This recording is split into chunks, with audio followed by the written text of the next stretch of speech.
Já em novembro de 79, por aí, teve a anistia. Foi aí que eu recebi o passaporte. Depois de 9 anos, pela primeira vez, pude vir ao Brasil, a Goiânia, Belo Horizonte, onde estava a minha família e tal. Saí do Brasil 7 de setembro de 75. Viu? E cheguei no Brasil 1º de maio de 1980. Em 79 eu estava criando o Instituto de Comunicação Social em Moçambique e eu não tive coragem de voltar para o Brasil naquela época, só vim cá no fim de 79 para regularizar minha situação documental. Regularizei e voltei 3 meses depois. E lá fiquei até 1987, onde consolidei a criação do Instituto de Comunicação Social. E depois, quando foi em 87, volto para o Brasil definitivamente. Por que eu volto para o Brasil? É coisa complicada, porque eu estava muito bem em Moçambique, do ponto de vista ideológico, do ponto de vista político, do ponto de vista financeiro, muito bem. Mas havia sempre aquele peso nas costas de quem era exilado, querer um dia voltar à sua terra. Então, voltei para o Brasil e fiz aquele concurso no UFG em 87. Né? E retornei. Né? Aí começamos novamente a militar no partido. Então eu cruzei sem nenhum problema e vim parar em Goiânia. Cheguei em Goiânia, o Fleury mandou me chamar. Eu fui. Ele falou, olha, eu autorizei tudo, mas a partir dessa data o senhor não pense em participar de reuniãozinha de partido, essa coisa, porque vai ficar ruim para você.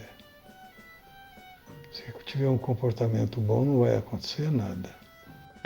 A saudade do Brasil, né? Nós somos, pelo menos no meu caso, somos nacionais.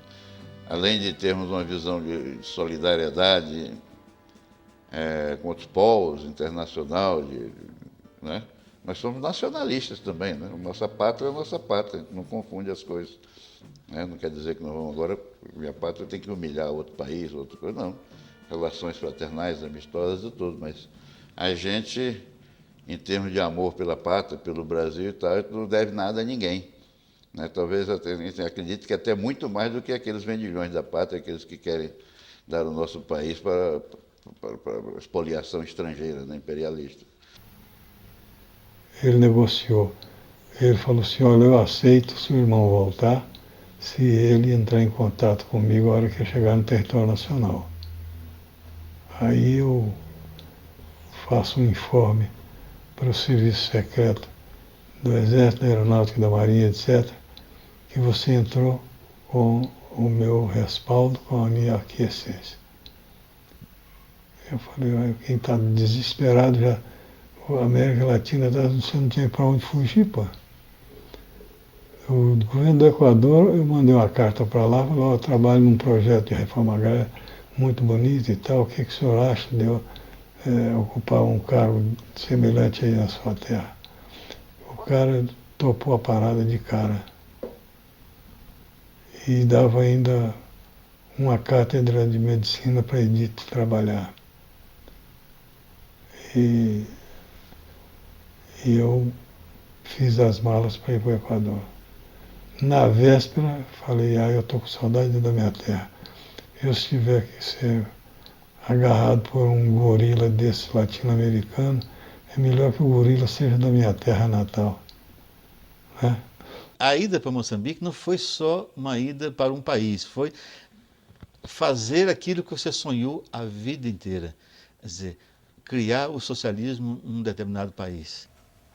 Em novembro, eu estou mais rapidinho, em novembro eu fui para São Paulo e eu tinha recebido uma carta que tinha chegado as coisas em São Paulo, a mudança de Moscou para cá, né? Em 75, novembro, mais ou menos 15 de novembro.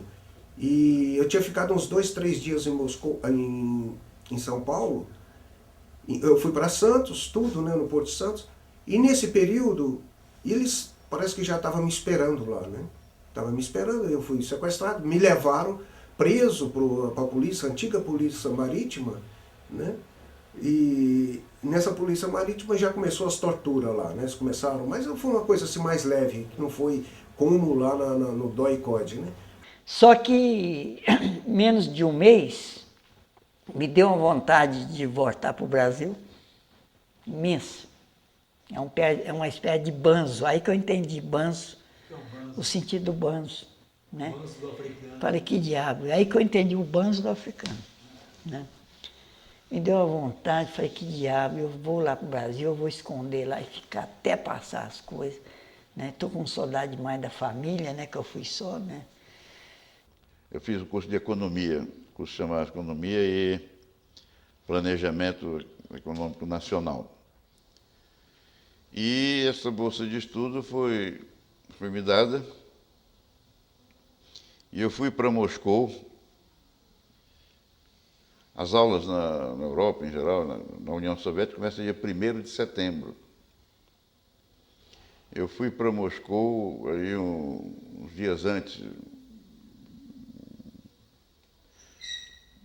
tipo meados de agosto, por aí, Santiago, Havana,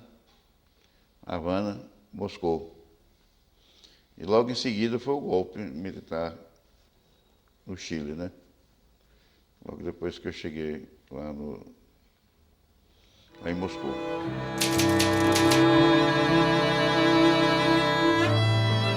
E aí então a embaixada da Índia, o embaixador da Índia, da Suécia, Noruega, Suíça, foi lá com os ônibus buscar a gente, meia-noite. A gente fomos escoltados até o aeroporto. E o presidente do México, Echeverría, tinha mandado um avião dele, presidencial, buscar a gente, né? Nós tivemos fatos importantes, como a chegada do Geraldo André. Me conte aí, como é que foi? Mas o Geraldo André nos deu dor de cabeça. Chegou, apertou a campainha, o Paulo Freire, não sei se o Paulo Freire ou o Paulo de Tarso, que me chamou por telefone e falou, vai chegar uma fera aí. Nós fomos lá para um apartamento lá, no endereço que a gente tinha, que estava lá o nosso velho amigo, o Juarez Ferraz da Maia, Bebé Bercó, Alberto Bercó, que mora em Goiás. Eu fui solicitado para manejar a caixinha de asilados. A caixinha de asilados é o seguinte, todo cara que chegasse tinha direito a uma pensão modesta, mas limpa, decente, etc. Eu estava na universidade estudando, na Universidade Católica, estudando e trabalhava numa empresa de publicidade que arrumaram para mim lá alguém do Partido Socialista. E ingressei no Partido Socialista chileno. Eu fiz o Estado Nacional no Estado do Chile. Fui barbaramente torturado no Chile, porque havia ditadura na América Latina todinha, né? Na Argentina, no Brasil, no Uruguai, no Paraguai já tinha a velha ditadura, Bolívia, o Peru, peruano. Então havia lá uma espécie de um condomínio fechado, perto de um quartel, chamava Antônio Vara, lá em Santiago, e eu saí, quando começou o golpe, eu estava fora, eu trabalhava numa escola nacional de adestramento, eu estava em Coquimbo, no deserto de Atacama, numa mina de manganês. Eu consegui chegar em Santiago antes de ser preso. Aí eu cheguei e minha companheira na época era a Cristina, minha mulher. Nós combinamos fugir, entende? Entrar na embaixada e não tinha como ir, não tinha luta. Nós fomos passar a noite na casa de um companheiro nosso, na beira de ano, nesse quartel, nesse condomínio. Aí quando foi de madrugada, o exército chegou e prendeu todos os homens. As mulheres foram deixando, foi prendendo, batendo na gente, e quando saiu na beira do muro assim, eles encostaram lá. Quem é você? Cubano. Encosta aqui. O que estava fazendo? Sou médico, estou aqui, médico cubano, trabalho voluntário aqui. Você, médico, encosta aqui. Aí separa essa cloaca para o outro lado. Cubano, aí nós pensamos, esse foi um dos momentos também duros da minha vida. Eu pensei, eu não acredito nisso. Aí, no que estou vendo, encostou os caras lá e... soldados, armas, soldado, tá. Aí apontar, fogo, tá. Mataram os cubanos, que assim até os miolos dos caras ficaram pregados na parede. Aí o cara caiu. O que é isso? Isso é brincadeira, isso.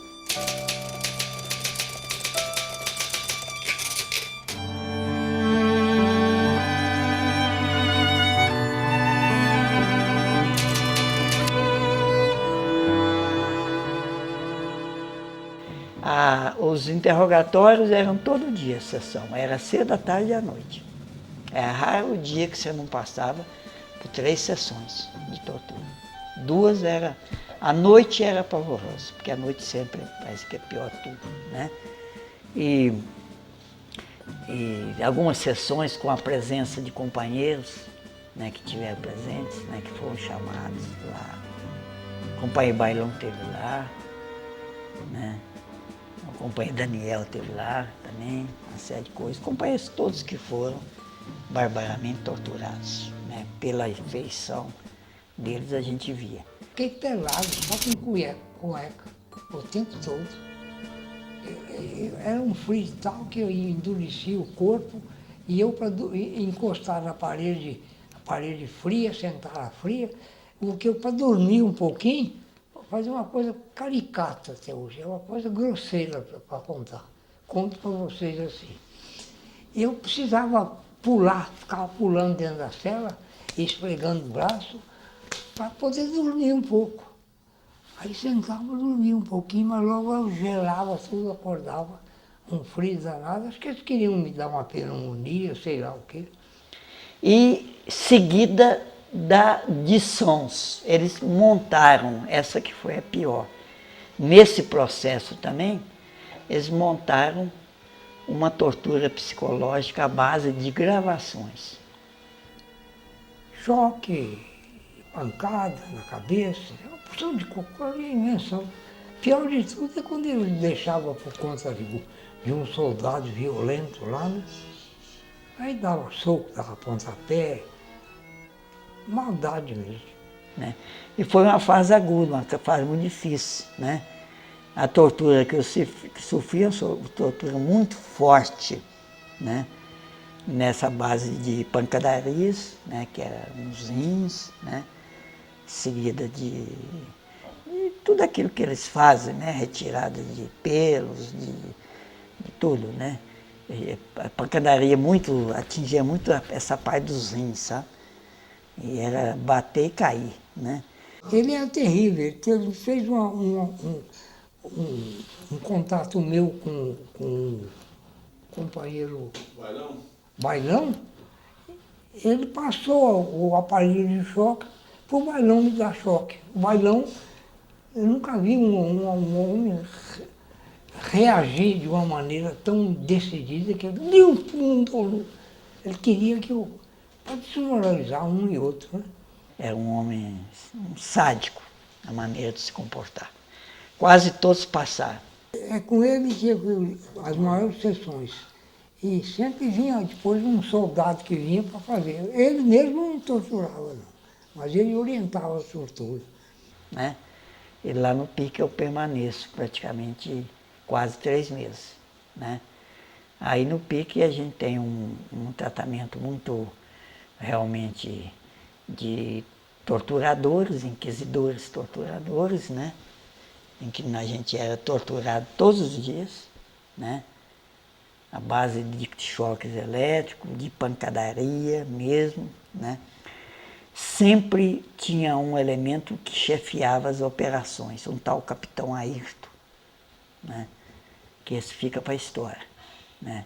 Mas eu não aguentava o choque, eu desmaiava, machuquei o joelho tudo, punha na cadeira, era só dar o choque, eu aguentava, percebi o choque e de repente, quando eu percebia, alguém estava me levantando do chão. Eu acho que isso não deu essa continuidade de choque, mas perdi, sem dúvida nenhuma, parte da memória. Ali no DSBC, eu fiquei cerca de 1 mês, né? Ali teve coisas interessantíssimas, né? Ali teve a tortura, a gente sofreu tortura mais de ordem psicológica. Teve tortura física, mas foi tortura pequena, essa boba de mandar andar com os olhos vendados, você meter a cabeça numa parede ou cair de uma escada. Isso aconteceu comigo várias vezes, aqui no SBC, né? Aí, dessa cela, é que fui levado para o PIC, que vem a fase aguda da prisão e a fase da tortura. Eles colocavam um capuz plástico grosso na cabeça. Você ficava ali suando, apanhando e suando dentro daquela porcaria.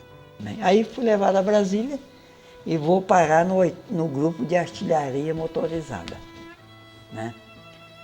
Nesse grupo, o inquérito que houve foi com esse tenente-coronel Rodrigues, que dizem, pelo menos falava, que é o principal responsável por todo o inquérito. Eu, francamente, não pensava que pudesse vir a ser torturado dentro do instituto, da sede do quartel do Exército Brasileiro. Nós tínhamos aquela noção do Exército Brasileiro, algo que merecia respeito e não fazia essas coisas. Os que passavam em frente, né, a cela, e logo depois a gente notava os gritos, né? Isso aí já era uma grande tortura, né? Mas me puseram para conversar com o Ismael, não me deixaram ver o Ismael, não tiraram o meu capuz. Perguntar para o Ismael quem eu era, ele falou, não, é João Silva, ele é militante, ele é o Mário, é isso aqui. O Ismael falou as coisas ali de mim. Porque antes de me perguntar se eu conhecia o Ismael, eu falei, conhecia, de um Pedro Gomes, não sei o quê, eu namorei com a irmã dele, né? Aquele papo furado. Mas aí me puseram para conversar com ele, para me identificar a voz dele, eu identifiquei, ele me falou, sabia que era ele. Mas a tortura psicológica continuou, né? Eu cheguei a ser ameaçado novamente com aquela maquininha de dar choque. É claro que eu neguei tudo. O meu propósito inicial não colaborar em nada mais em nada mesmo com a ditadura. Neguei tudo. Primeira noite, segunda, terceira noite, neguei tudo. Meio de barra de tortura, choque, mas muito choque mesmo, passava quase a noite levando choque. Neguei tudo. Sempre procurei negar as coisas. Depois de 2 meses e tanto, né, eu fui levado para Brasília. No ligar os fios nas orelhas aqui, ó que dá o contato, o processo é igual do modo contínuo, do motor. A gente, ó que liga, a gente mexe com a cabeça. Nesse sentido. E se dá choque continuamente, você vira, a sua cabeça fica assim, ó, igual do motor. Só não roda porque o pescoço não deixa.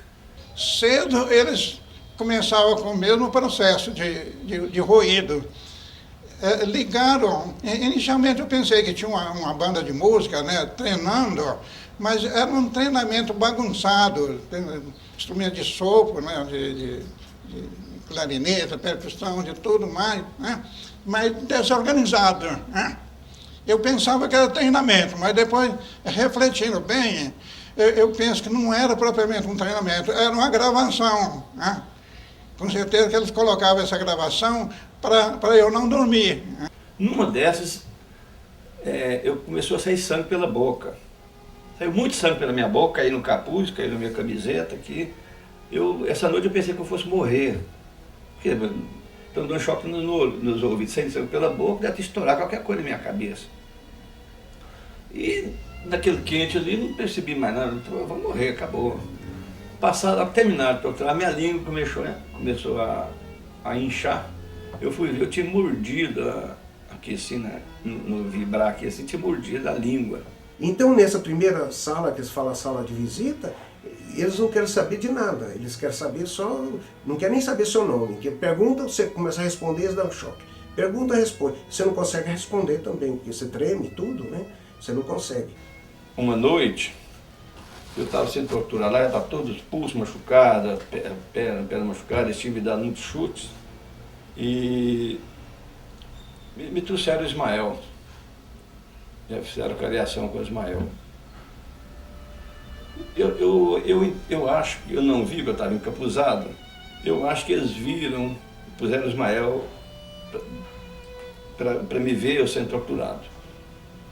Eu não vi, naquele momento a gente não percebia muito.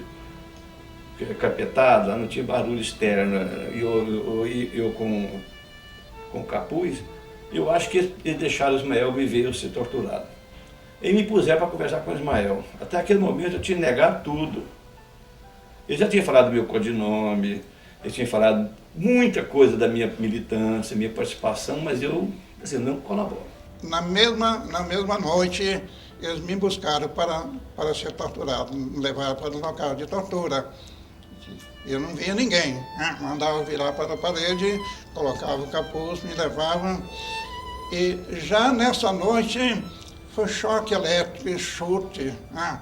Cacetada com o bastão na cabeça, né? Na sola do pé, nas nádegas, né? Até não poder mais. Né?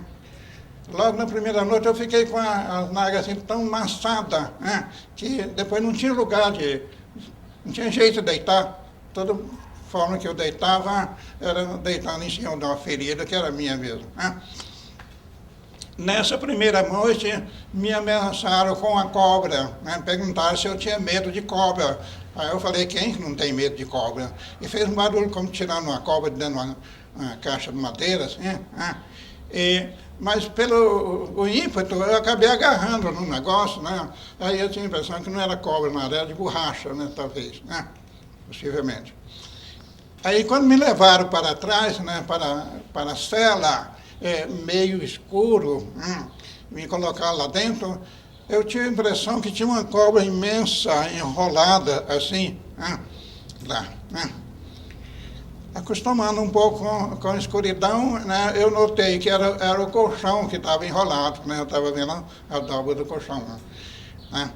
Para você ver como funciona o processo psicológico, né? O problema da tortura psicológica, nesse caso aí, né? Eu notei que do outro lado, no outro cômodo, tinha alguém preso lá. E a gente fica naquela dúvida, não sabia se era um cômodo normal de frequentar soldado ou preso mesmo. Mas com o passar do dia, a gente percebe a movimentação, o cara vinha trazer comida pra gente, trazer pro outro e tal. Aí eu comecei a bater. E o vaso é tudo junto, de um lado do outro a parede dividindo, parede alta. Eu percebi que quando o cidadão estivesse lá no vaso, eu dava um sinal qualquer. Bati no Vitor, fazia um movimento qualquer. Um dia, a pessoa do outro lado, eu bati várias vezes, a pessoa não respondia. Um dia respondeu. Aí eu perguntei se tinha caneta. Aliás, eu tinha uma caneta, a caneta deixava me escrever o relatório. Escrevi no papel higiênico e joguei pela janela, assim, a greta da janela. Joguei lá. Eu vi que a pessoa estivesse lá no banheiro. Passado um dia, a pessoa respondeu, era o Zé Fernandes, está do outro lado. E fizemos várias correspondências, escrevendo em papel de papel higiênico.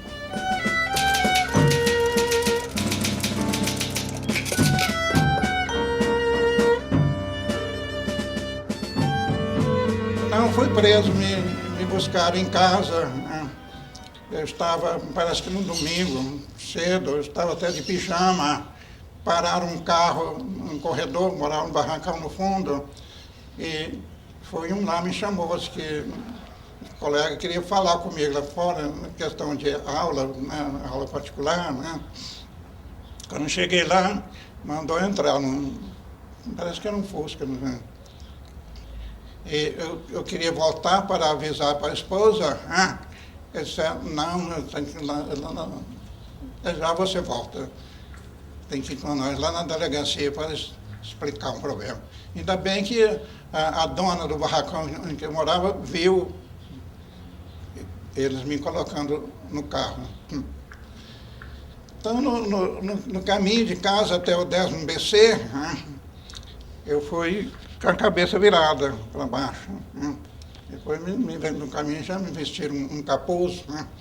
A partir daí, eu não vi mais ninguém. E de manhã, quando eu saía rumo à casa da minha mãe, que minha mãe morava praticamente 100 metros na rua Pouso Alto, em que eu morava, né? Quando eu vou chegando no final da quadra, chega uma Rural Willis, rapidamente, né? Chega em grande velocidade. Eu já tinha notado essa Rural Willis quase do lado da casa da minha mãe, na distância, sabe? Eles dão um movimento, desce imediatamente, né? 2 pessoas, um fica dentro do carro, são 3 pessoas, né? E dá a voz de prisão e me joga dentro da Rural. Aí começa o processo. Um dia eu perguntei para um torturador se ele tinha coragem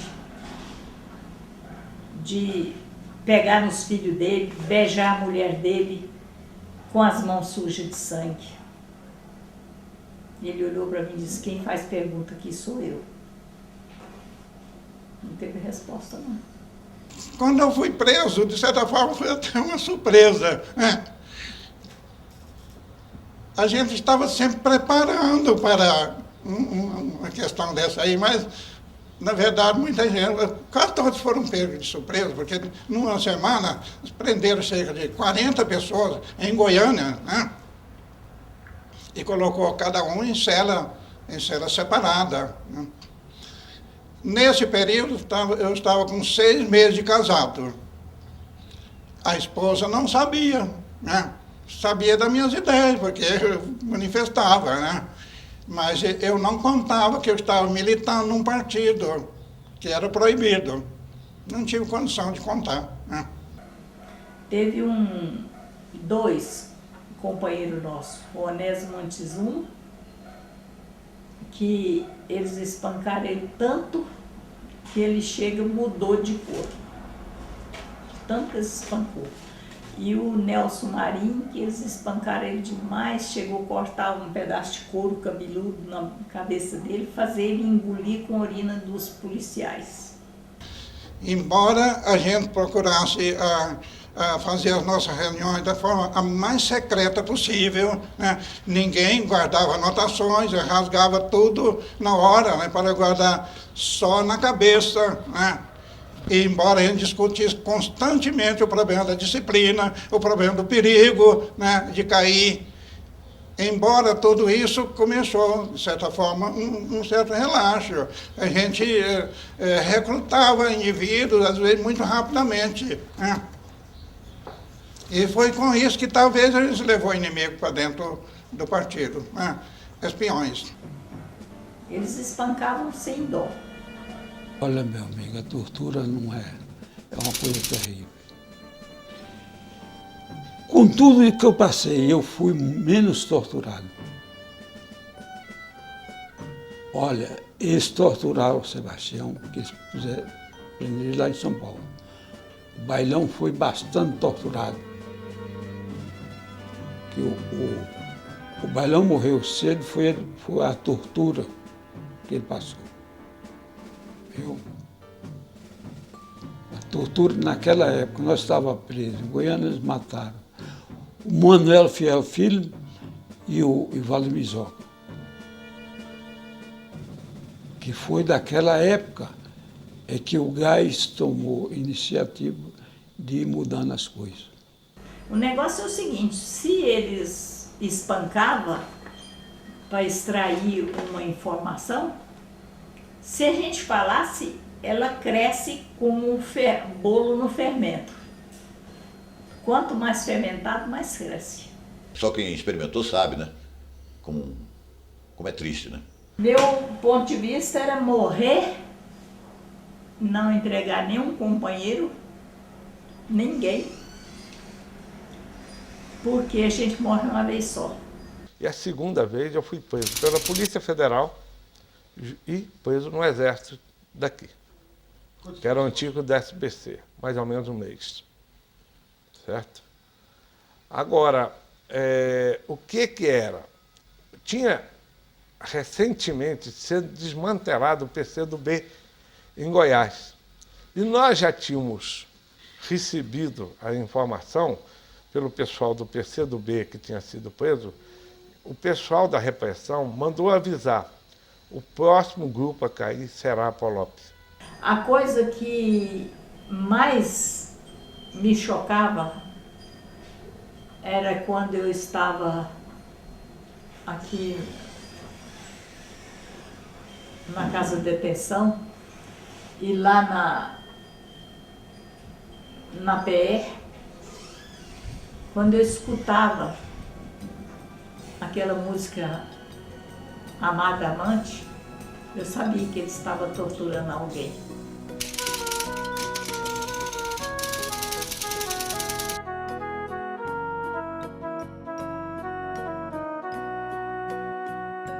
Mas acreditava que seria julgado, né? Porque a gente partiu para uma luta pacífica, achava que teria um processo dentro de uma condução honesta, né, de respeitabilidade, porque o partido não nos orientou sobre isso.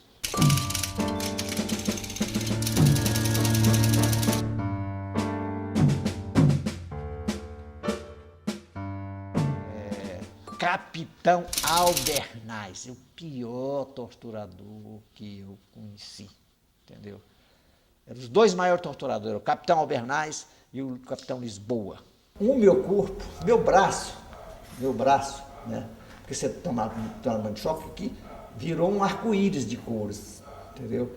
E o meu braço mais forte,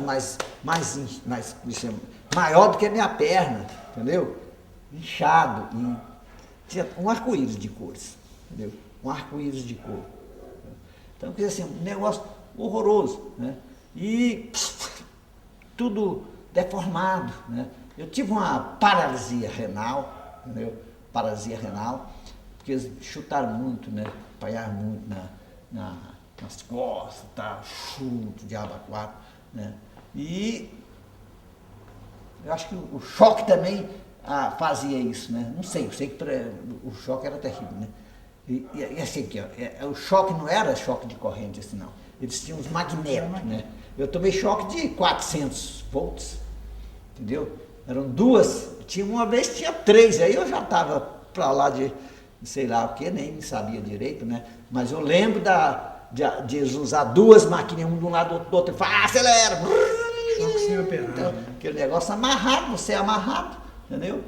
Era terrível. Aí quando eles iam fazendo assim devagar, o negócio era torturante mesmo, torturante, né? Eles cansavam de rodar aquilo, falavam, não aguento mais, o outro falava lá, né? Eu quase falava assim, então para, né? E as perguntas, aí já nem fazia mais pergunta praticamente, né? Cadê fulano, né? Que era minha mulher, cadê ela japonesa? Cadê o fulano? Cadê o fulano? Eu sei lá, né? Ele não dava nem com eu, não dava mais conversa para eles, né? Não dava mais conversa para eles. E aí que tinha um negócio lá, punha 2 latinhas lá, eles fizeram isso com o Paulo Vanucchi, né? Que é o ministro lá hoje, né? Subiu em cima das 2 latinhas e ficar segurando papel assim, entendeu? Segurando papel naquelas latinhas, pequena assim, mas que chama de creme de leite aí, daquilo assim, né? Descalço ali. Aí eles falaram, agora é você. Eu falei, não vou me torturar, não vou, entendeu? E se quiser, não vou me torturar, se tortura, você se tortura. Não vou fazer nada disso. Então, nada que eles mandavam, os outros faziam porque, sei lá, né?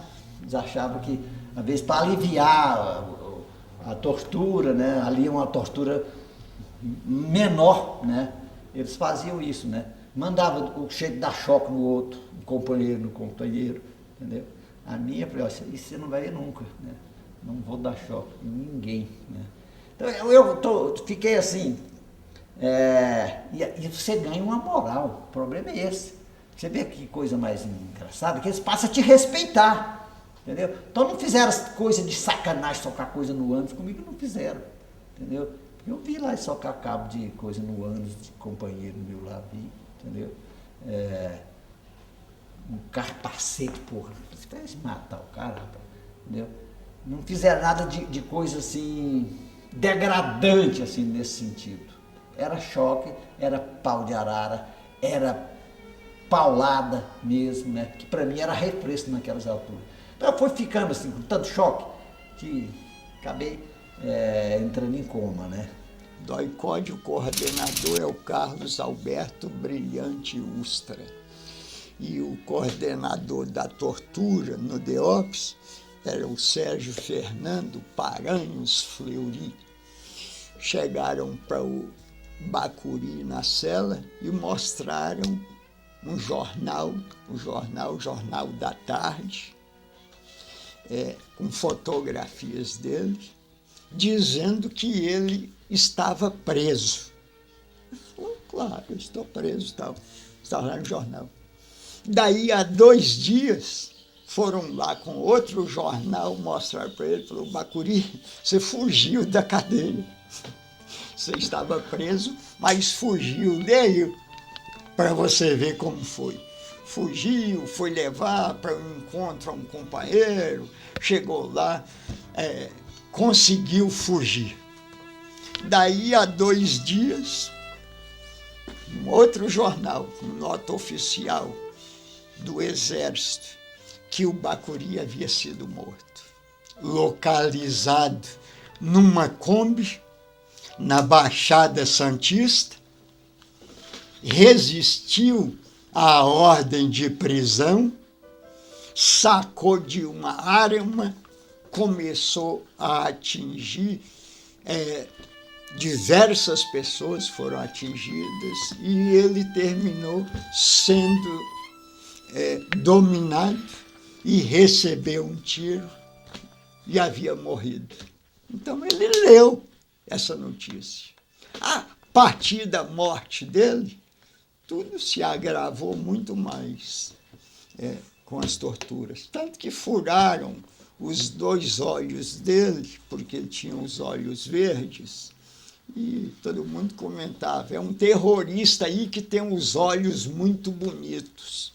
Então, quando decidiram assassiná-lo, falaram, os seus olhos, ninguém vai ver mais os seus belos olhos. Furaram os 2 olhos dele, quebraram os braços e as pernas. Depois puseram no caixão, mesmo dizendo que ele já tinha morrido dias atrás, mas o IML havia assegurado lá para ele passar os dias lá antes de ser entregue à família. A mulher dele havia tido criança, ele havia recebido na cela um sapatinho da sua filha, sua primeira filha, para ele ver que ela existia, e não deixaram abrir, entregaram e não deixaram abrir o caixão.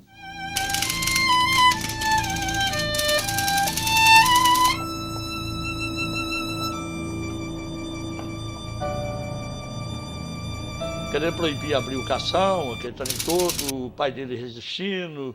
Aí, por fim, até abrir lá, parece que Dom Fernando mandou tirar, o pessoal da igreja tirou foto, né? Estava com os olhos todos perfurados, unha arrebentada, né? Estava com marca de flagrante tortura. Acho que a morte de Ismael foi o resultado do processo de tortura que nós passamos. Foi encontrado simularam lá o enforcamento, né? Uma corda e tal, mas pela altura que ele estava não dá nem para enforcar. Sabe, foi um negócio muito mal feito lá para eles lá.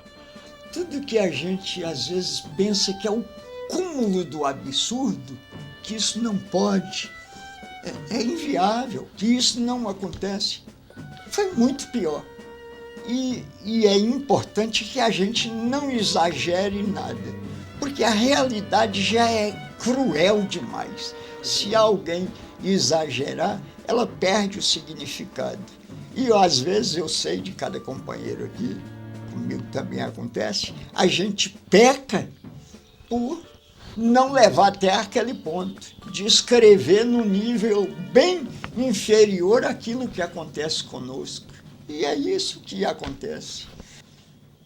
Ninguém dos camaradas aqui foi preso, né? Foi sequestrado.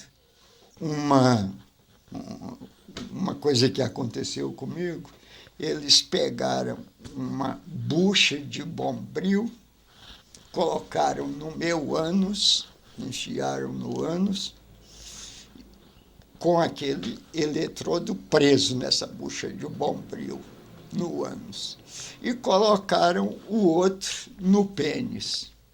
E aí rodaram a maricota durante algum tempo, e eu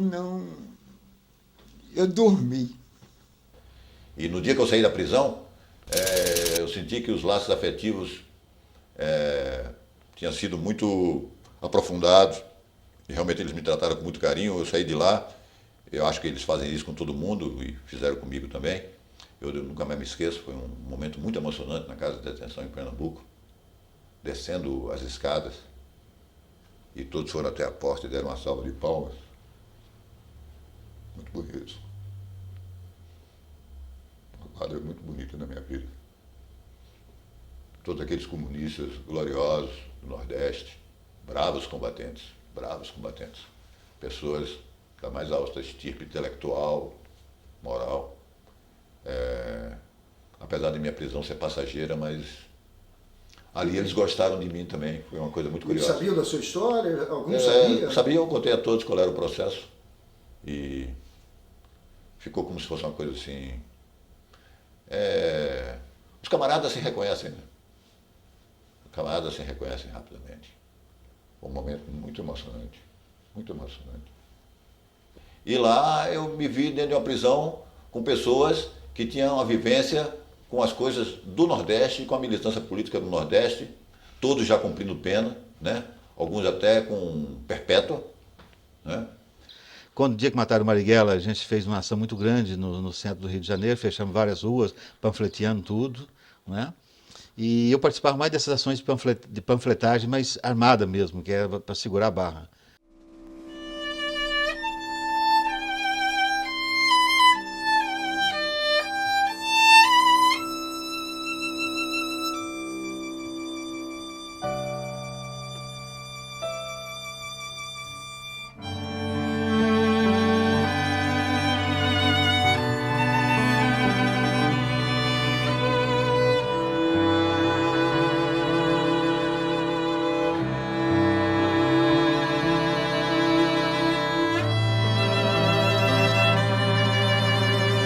Pode se ver até como uma peça artística, porque o que falou o Márcio Moreira Alves naquele discurso? Ele falou para as moças do Brasil não darem muita bola para os soldados, porque os soldados estavam reprimindo os estudantes, estavam invadindo a Universidade de Brasília, né? Foi exatamente por ocasião da Universidade de Brasília que o deputado Márcio Moreira Alves fez aquele discurso célebre que desembocou no AI-5, né? Porque o AI-5, a desculpa foi a cassação do Márcio Moreira Alves, que não ocorreu, que o Congresso não aprovou. Então, um dia depois, eles editaram o AI-5.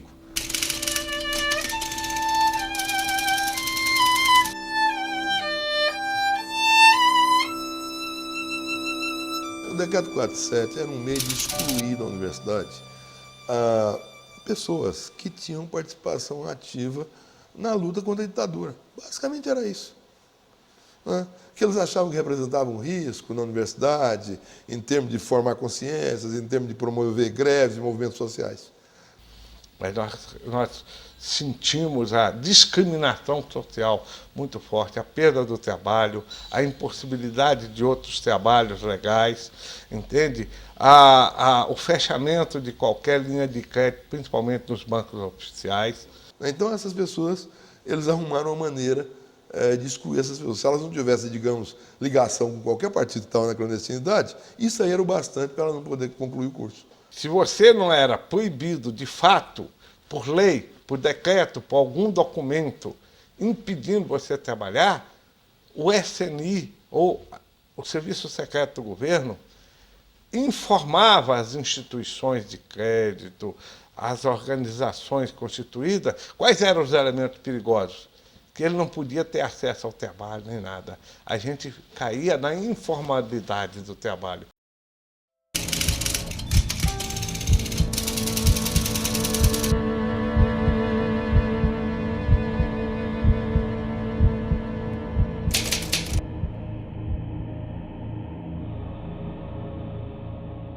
Porém, o ano de 68, nós temos que lembrar que ele abre, logo no início, no final de março, com um assassinato numa manifestação que houve no restaurante Calabouço, no Rio de Janeiro, com a morte do Edson Luiz.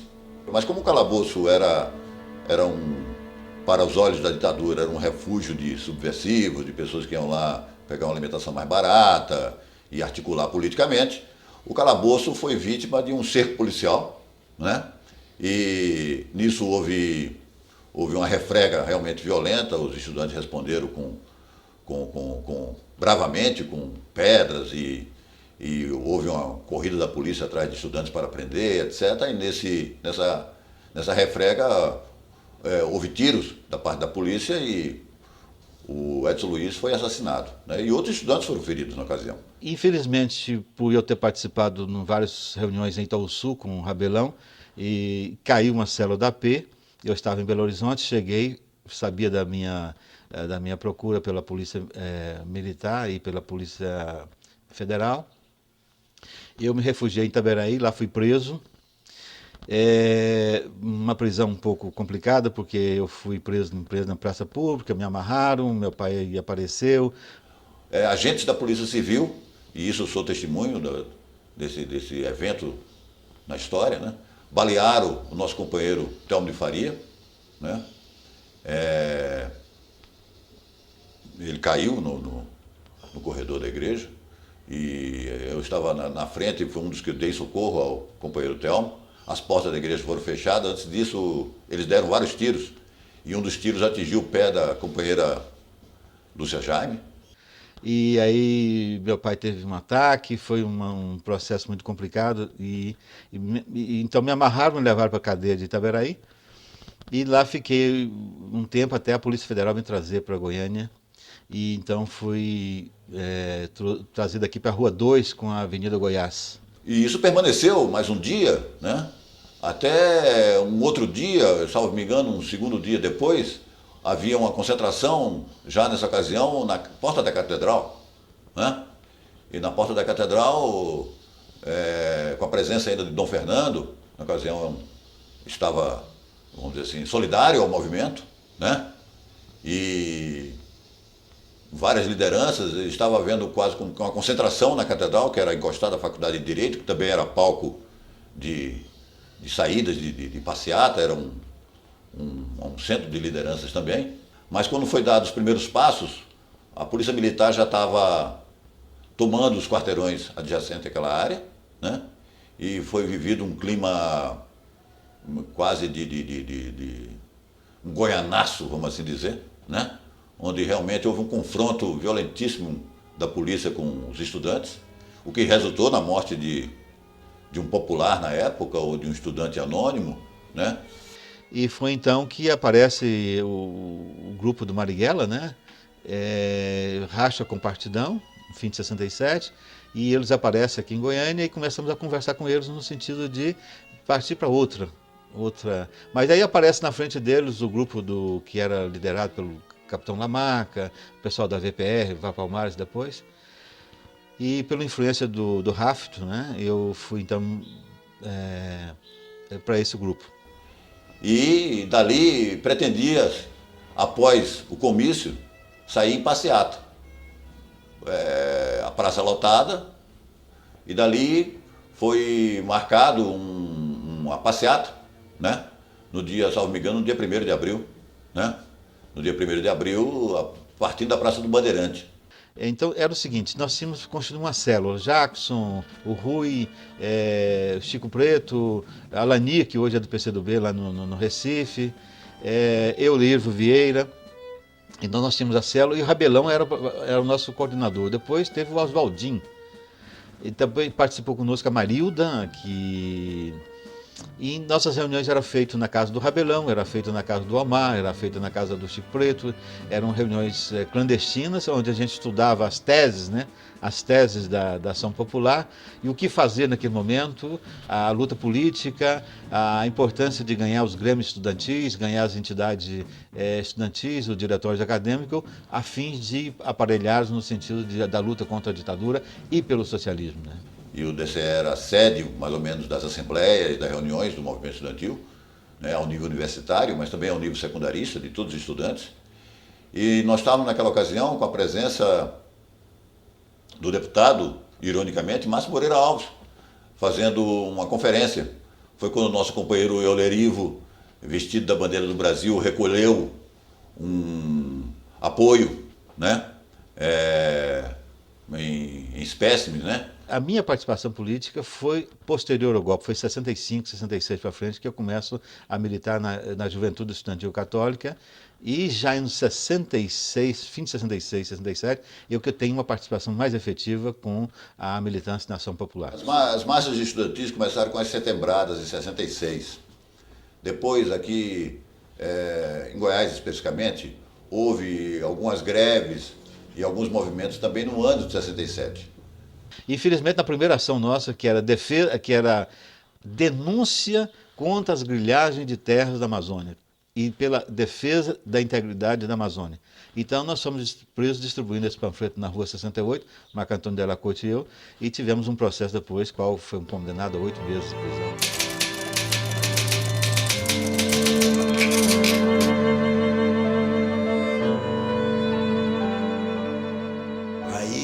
Leva a gente para uma prisão militar lá, que é a ilha de Laje. Tem o Forte São João e você entra num barco, tem a ilha de frente, na entrada da Baía do Guanabara. Então a gente preso, passa um dia, passa dois, interroga, aquela coisa, aí junta os presos, aí eles começam a dar banho de sol, né? Uma vez cada um. E tem que tomar banho de sol 1 hora só, um por cada vez. Mas aí você acaba conversando, porque o soldado é que está ali, o oficial vai de vez em quando, é um sargento de... Você acaba conversando, aí tem um soldado que fumava maconhinha, a gente tinha um dinheirinho, dava um dinheirinho pro cara, e tinha um cabo que fazia a sargento de dia. Isso aí virava uma promiscuidade, pinga, o cara vestia maconha, não, maconha eu não mexo com isso não, porque eu estou nessa aqui, mas uma dosinha de pinga. Você cria uma promiscuidade com os soldados e com os sargentos ali, que vigia. Aí o Arraes era contra, o Arraes começava contra a ditadura, essa coisa toda. Ele falou assim, se vocês me levarem, eu vou. Topo. Aí eu falei assim, aí um soldado falou o seguinte, o que é isso, rapaz? Você está doido? Eu falei assim, não, rapaz. Eu falei assim, o Arraes, fala isso, eu sei que você está brincando, eu percebi, eu sei que você está brincando, não faz isso com os seus subordinados aí, vou pensar que isso é verdade. Não, rapaz, não faz essa coisa não, para. Não, eu estou falando a verdade mesmo, se vocês quiserem, eu topo. Quero ir com vocês, você arruma uma bolsa de estudo para mim, eu quero estudar, não aguento mais ficar nesse exército, essa coisa aí, esse regime, não quero saber disso. Se ele quiser mesmo fugir, para ele vir de madrugada, me tirar aqui da serra, a gente sair daqui e conversar fora para os soldados não verem. Aí eu fiquei, nem dormi essa noite, e fiquei esperando, quando foi de madrugada, que era um corredor escuro, que entra um buraco lá na cela, ele chegou, tá, você quer conversar com o que era? O Gesso me falou, mas eu acho que aqui não dá. Aí ele me tirou, nós saímos quietinho no corredor, saímos, subimos na Fortaleza, assim, no lugar. Eu disse, aquilo que eu falei é verdade. Eu disse, se você falou verdade, eu quero só te prevenir. E é complicado. Nós temos que encontrar jeito de sair daqui, nós temos que fugir, nós temos que tomar as armas, nós temos que tomar a Fortaleza, nós temos que arrumar uma maneira de sair daqui, porque sair a nada não dá, você sabe que não dá. E a Raiz, você tem que preparar uma canoa, você tem que... E outra coisa, na hora de tomar aqui, se eles nos matarem, eles têm o direito, nós estamos tentando a fuga, o negócio é complicado, nós temos que saber para onde vamos. Aí deu a missão para ele, para testar. Aí nós vamos fazer um teste com a Raiz. A Raiz, você tem que ir na embaixada da Argélia avisar que tem um argelino preso aqui, que é um absurdo, estão batendo, para a gente testar, ver se pensava, se a Raiz pode estar querendo levar a gente para matar, na hora eles matam e pronto.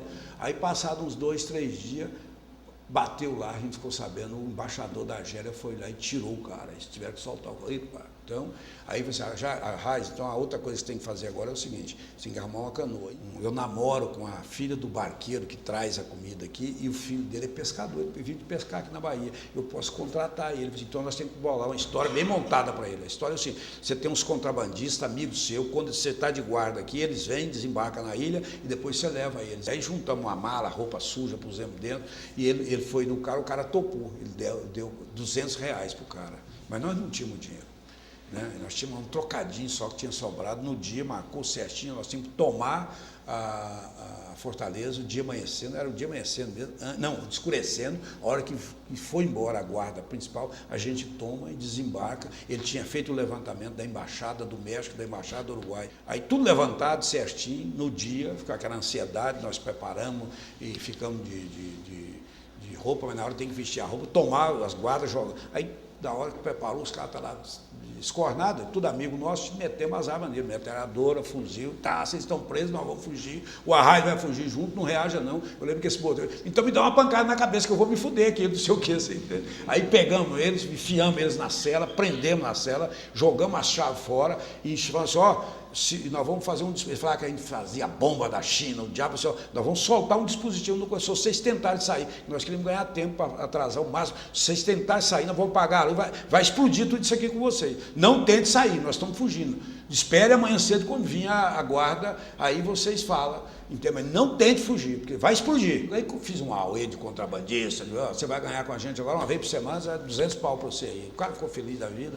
Aí, amanhã cedo, 7 horas da manhã, você vai pegar uma raia na Fortaleza, aí que ele vem para o serviço, e você pega o dinheiro com ele. Nós estamos sem dia que está chegando aqui, mas não tem problema nenhum. Não, eu queria que você me desse o dinheiro para o cigarro, não sei o quê. Eu tinha um dinheiro assim, era 2, 3 reais. Sei que eu dei um dinheiro, reais daquela época não tinha, né? Dei o dinheiro e dava para ele comprar um cigarro quente. Eu disse, você compra um cigarro aí. Quente é que eu tinha um cigarro chamado, não sei se tem até hoje. Você compra esse cigarro aí, amanhã você pega 200 pau e daqui para frente, dá a nossa mala aí de coisa, pegamos a mala, ele desceu, em vez de descer, a canoa foi descer bem mais embaixo, nós desembarcamos.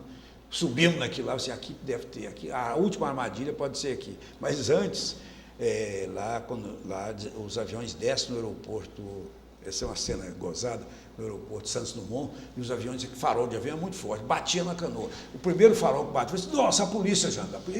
Já larga de ser cagão, rapaz, isso é polícia, nada de ser farol do avião. Eu nunca lembro desse troço do Jandavi, larga de ser cagão, rapaz, isso é farol de avião, você entende? Bom, aí, quando descemos lá, que subimos, bom, aqui é o aterro do Vanildo, aqui pode ser a última armadilha para gente. Eu disse, os casais namorando, beijando ali na grama, não sei o quê, aí já estava tudo marcado, saímos correndo, chegamos lá, subimos, passamos pelo Lago Machado, por ali, chegamos na Embaixada do Uruguai, aí olhamos lá no muro, tinha um guardinha lá, só, nós temos que subir aqui, correr, todo mundo, atleta na época, né?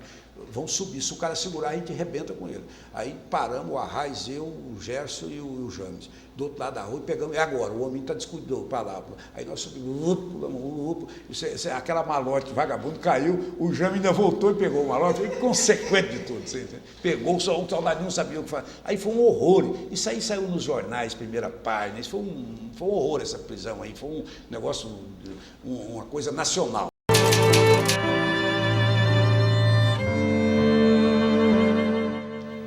Tentamos, através do Ângelo, do Ismael e do Brício Cordeiro, que foi militante de todas as organizações, com o filho dele, o Nelson, um núcleo de guerrilha no sudoeste de Goiás. Mas a coisa é até engraçada. Uma vez, uma manada de catitu afugentou os bravos guerrilheiros que estavam lá. E a gente comprava, era carabina, revólver usado, entende? Aquela famosa papa amarelo, coisa que não foi para frente, porque era de amador, de paixão, de ilusão. Não, era porque o grupo era pequeno. Mas não, o grupo todo sabia que tinha, mas o local exato, por exemplo, eu nunca fui lá. O local exato eu não posso fazer agora, porque era secreto até para mim. Que eu era tesoureiro, o dinheiro, eu que mandava o dinheiro, eu que ajudei a comprar rádio para lá e tal, né? Logo depois do golpe, 65, 66, com muita dificuldade de ter assistência de manutenção deles lá, de víveres, de alimentos, de sobrevivência, de munição. Não é munição nem para treinamento, era munição para sobrevivência, para caça, porque eles estavam isolados com um bando de bicho no mato. Porque era tão secreto que até hoje... muito secreto que até hoje não foi desmembrado. Foi para lá de Jataí, sabe? Mas foi um grupo de pessoas. O que mais conhecido é o Daniel Anjo, que depois, futuramente, veio ser até vereador em Goiânia. Ele que ficou encarregado do núcleo, que foi para lá, fizeram caminhada e manteve um contato. Até que ele sozinho ele se desmanchou. Nós não dávamos conta e não fizemos uma estratégia militar correta, estávamos longe disso. Só existia no coração e na vontade.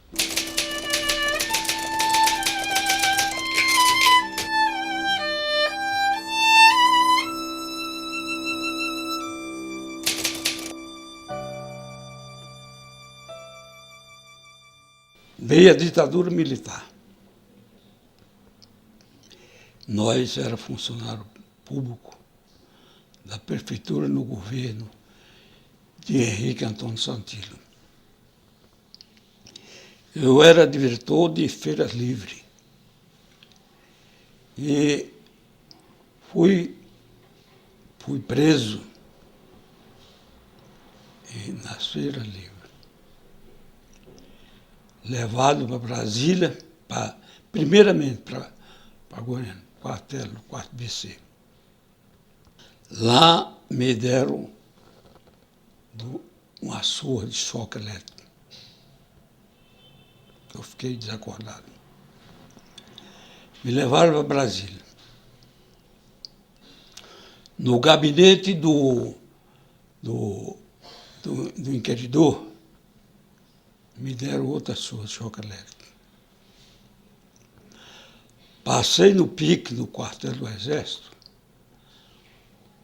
8 meses sem ver o sol nascer nem se pôr.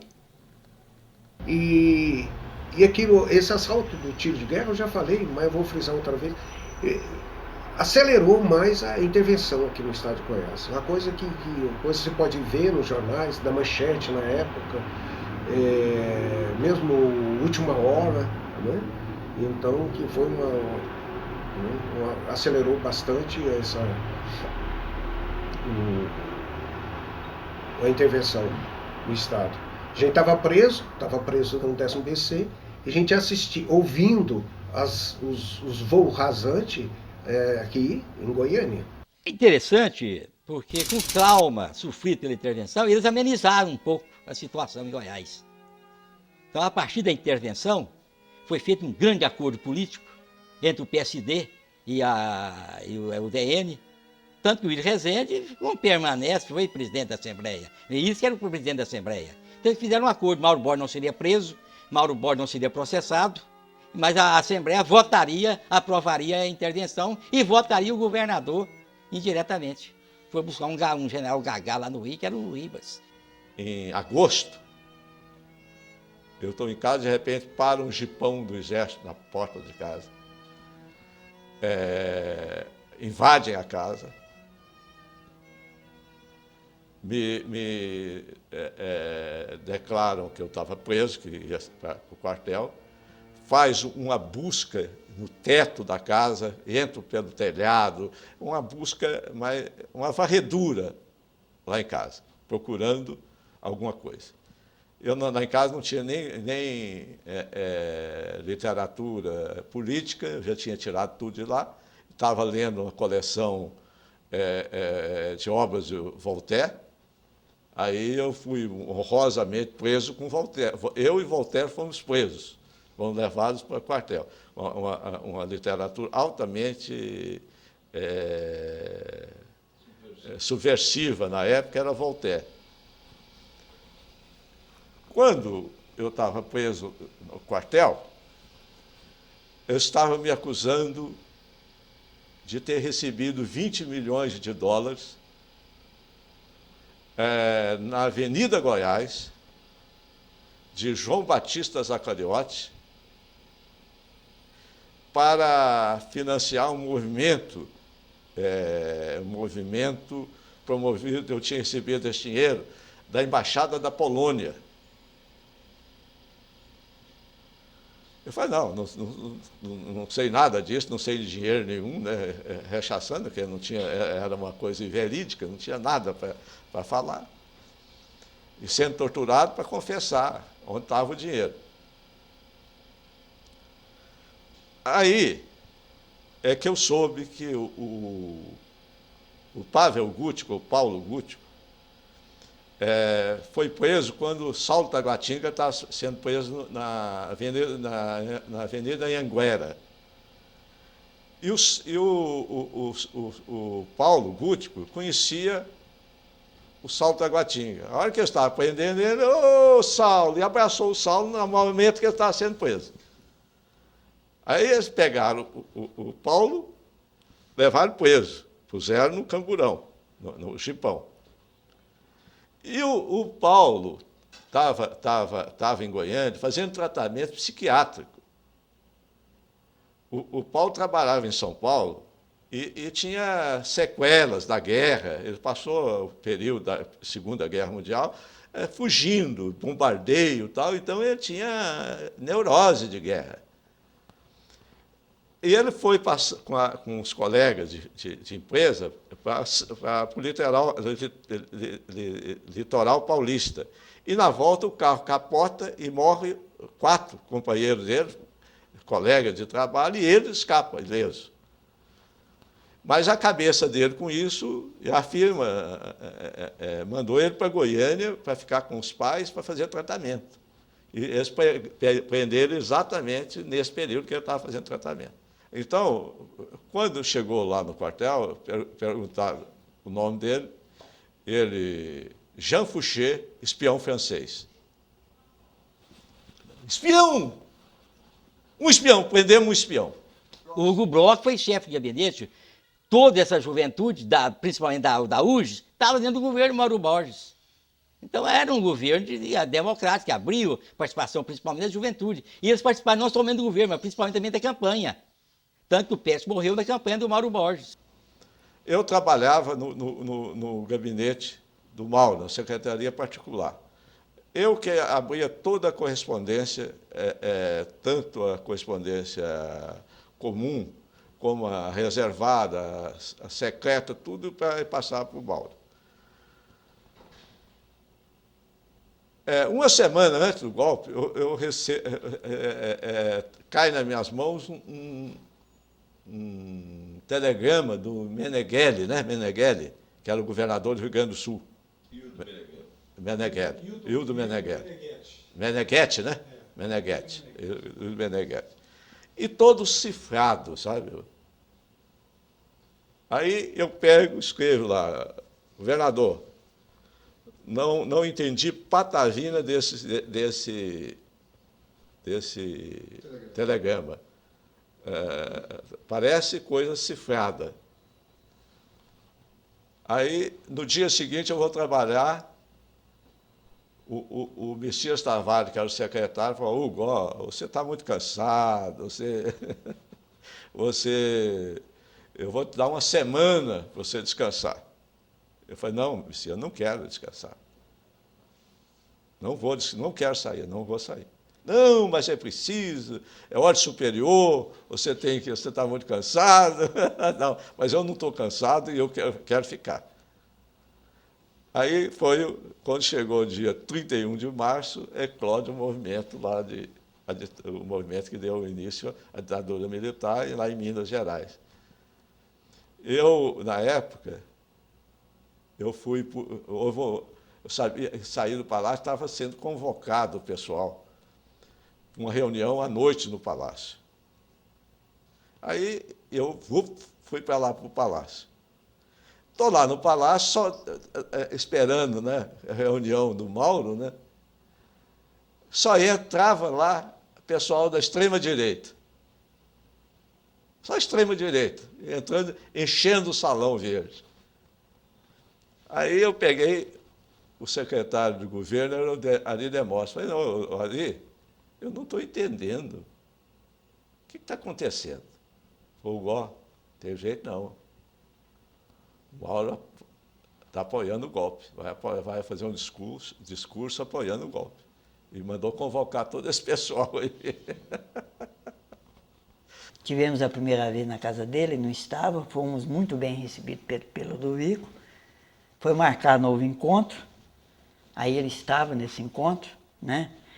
E foi a primeira vez que eu tive assim o contato com o Mauro Borges, foi nesse encontro, assim, contato pessoal, né? Eu via Mauro Borges, um político, né? Mas contato pessoal, né? E a gente via a posição, quer dizer, aceitou um apoio do partido, mas assim um aceito, né? Que não podia transparecer, era uma coisa assim meio velada, né? Meia distância. Então, a gente já viu que alguma coisa estava aí.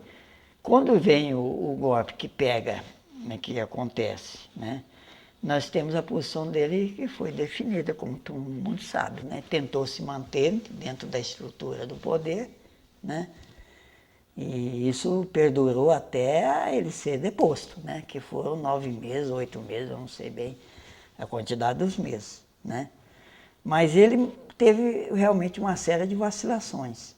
Aí veio o golpe, eu fui um dos primeiros a ser demitido no Estado, aliás, fui um dos primeiros, não, fui o primeiro a ser demitido. Antes de eu ser demitido, o Messias manda um carro oficial, chapa preta, lá em casa, pegar para trabalhar. Aí eu mandei um recado para o Messias. Fala para ele, para o Messias, que eu não trabalho para gorila. Na verdade, ele acreditava, né, naquela fidelidade das Forças Armadas. Ele era um militar, Mauro Borges era um militar, né? Ele acreditava na fidelidade. Ele achava que arrumava a casa, ia arrumar a casa, e depois os militares abandonavam o poder. E a gente sabe o tanto que ele tentou no CERN, né, afastar companheiro e tal, na tentativa de apaziguar, né? Nós, na época do Mauro, a associação chegava no palácio e marcava audiência e falava com o governador no mesmo dia.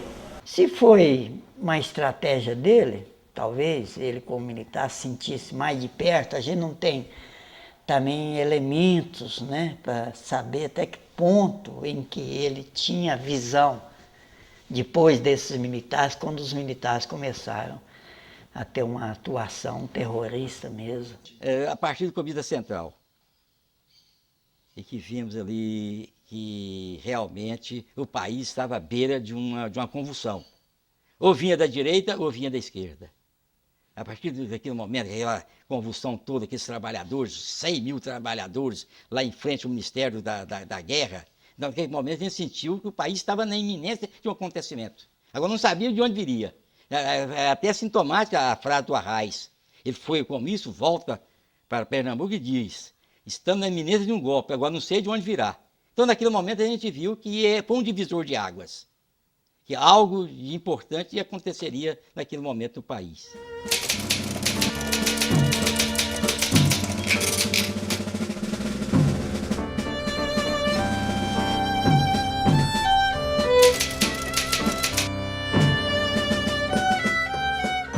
Formoso foi uma luta para defender as suas terras, as suas casas, a vida. Camponês sair. Na história do Brasil, eu acho que só tem ele, sair do cabo da enxada, onde ele nunca tinha sido nem cabo eleitoral, e sair, chegar a deputado estadual com a votação que ele chegou. Assim, o povo estava desorientado, estava lutando para organizar a terra. O Porfírio já tinha ido no Rio 2 vezes, tinha vindo em Goiânia, e os grileiros começaram a coxar, a fazer aquilo que eu falei. Botar fogo nas casas, ninguém dormia em casa mais, o povo dormia no mato, debaixo de chuva, e porque se podia estar dormindo e os grileiros chegarem e atirar fogo no rancho. Então ninguém tinha sossego. Aí já tinha um início de luta. Ele sabia que era a pessoa que dava assistência ao Porfírio quando, em qualquer lugar que ele estava, era quem fazia ligação com ele e ia lá. O partido foi para lá para ajudar os coitados a se defender. Não, o Porfírio chegou lá, mas o Tiburcio, e aí foi lá em casa, chegou lá e falou: compadre, a situação, contou a situação, como é que estava. É porque a gente usava o sistema de guerrilha, né? Dava um tiro, 2 e caía fora. Ia montar outro piquete. E como a região era muito pobre, reunia aí 20, 30, 40 pessoas na roça, as mulheres em casa para cozinhar e para fiar, para fazer as coisas, porque a roupa era fiada, o algodão, feita de algodão e tecida no tiar. Porque lá era distribuído, tinha um conselho geral, que era de Trombas, que era comandado pelo Geraldão. E aí os outros córregos, cada córrego tinha o seu conselho. E obedecia o conselho geral. As cobertas.